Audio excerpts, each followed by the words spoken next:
Mga kaganapan sa bahay ni Chinitang Dara, Tatay Domingo umalma na sa tampuhan ng dalawa. Yan po ang video na pag-uusapan natin ngayon mga minamahal ko na mga manunood, at bago po tayo magsimula ay gusto ko lamang i-shoutout ang ating mga mahal na viewers at supporters, dahil nga sa nabalitaan natin na tampuhan ni Dara at ng ate nito ay nagsalita na si Tatay Domingo at nagulat sa dalawa kaya pinagsabihan ito.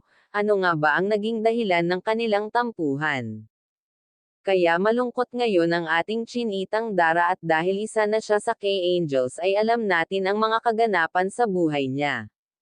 Sa pamamagitan ng vlog ni Kuya Rab at nagsimula sa pangarap niya ang magkaroon ng bahay at pamilya niya na until-unting natutupad ang pinangarap niya tulad ng bahay ay natupad tapos gusto niya mabuo ang pamilya niya ngayon na magbagong taon at natupad na nga.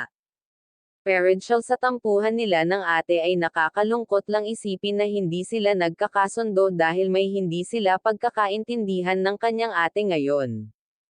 Kaya kung bago ka pa lamang sa aking channel ay baka pwede paki-subscribe ng aking channel at wag po muna skip ang aking video para malaman ang nilalaman nito.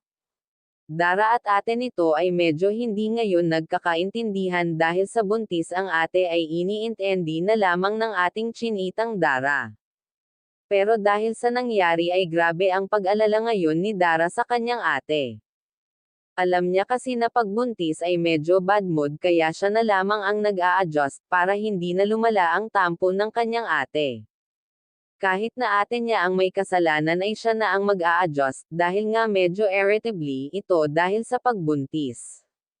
Tatay Domingo ay bilib sa ipinakitang ugali ni Dara, dahil kaaya niya na pakisamahan ang ate kahit na medyo masungit ito, kaya dito bumilib si Kuya Rab sa ugali ni Dara dahil kaaya niya mag-adjust ng kanyang ugali at wag nga po pala natin kalilimutan suportahan ang ama ng ating kalingap na si Val Santos Matubang at hanggang dito na lamang ang aking mixing reaction again maraming salamat sa panonood.